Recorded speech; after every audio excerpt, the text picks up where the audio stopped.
ये स्पष्ट हो चुका है कि कोई संजय वर्मा कोई दूसरा शख्स नहीं है। संजय वर्मा जिस नाम का बार बार जिक्र किया जा रहा था, वो सोनम का प्रेमी राज है। और इस बात की पुष्टि खुद वहां की शिलांग की पुलिस ने भी किया है कि इस सवालों को सीधा सोनम से पूछा गया था कि एक नंबर है जो मोबाइल नंबर ऐप होता है जिसमें किसी का नाम दिखा जाता है, उसमें संजय वर्मा नाम करके आ रहा है, क्या तुम इस शख्स को पहचानती हो? तो उसने जवाब दिया कि ये कोई और शख्स नहीं, ये राज ही है।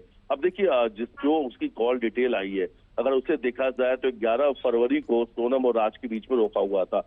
उसके बाद में एक नया नंबर एक्टिवेट होता है, यानी सब कुछ प्लान का एक हिस्सा था, क्योंकि ये जो राज का नंबर है सभी लोगों के पास में था, खासतौर पर सोनम के घर वालों के पास में था। और कई जगह पे ये बातचीत होते हुए राजा रघुवंशी घर के लोगों ने भी देखा था, वो किसी नंबर पे बात करती है और सोनम ने कहा था मैं ऑफिस के लिए लगातार बात कर रही हूँ। इसलिए उन्होंने एक प्लानिंग करके एक नया नंबर लिया और उससे एक ऐप पर नंबर जो है संजय वर्मा के नाम से सेव किया कि किसी को शक ना हो। लेकिन बातचीत का समय देखिए आप, हर दिन एक एक घंटे, दो दो घंटे, और कई बार तो ऐसा है कि रात को 10 बजे जो फोन आता था उसमें 3-3 घंटे बातचीत होती रही। अब सवाल यही है, जिस तरीके की बात राज के घर वाले कह रहे थे, उन्होंने कभी नहीं देखा, रात समय पे घर आ जाता था। अगर रात समय पे घर आ जाता था और कमरा सिर्फ एक ही था, तो क्या उन्हें नहीं दिखा कि उनका बेटा लगातार किसी से फोन पर बातचीत कर रहा है देर रात तक? अगर कोई फोन रात को 10 बजे आया तो 3 घंटे फोन चल रहा है, मतलब 1 बजे रात तक बातचीत चल रही। तो दूसरी तरफ सोनम के घर वालों को भी पता होगा कि सोनम लगातार फोन बात कर रही थी। ये साफ साफ समझा जा सकता है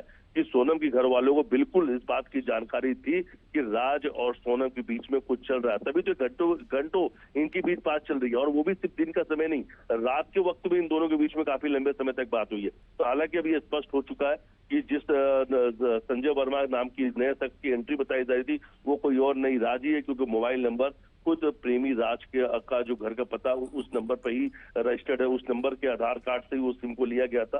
तो अब ये स्पष्ट हो चुका है कि संजय कोई और नहीं, खुद उसका सोनम का प्रेमी राज है।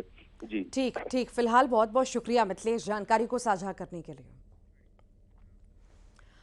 और राजा रघुवंशी मर्डर केस से जुड़ी बड़ी खबर आपको बता दें कि आरोपियों को आज कोर्ट में पेश करेगी पुलिस। शिलांग के सी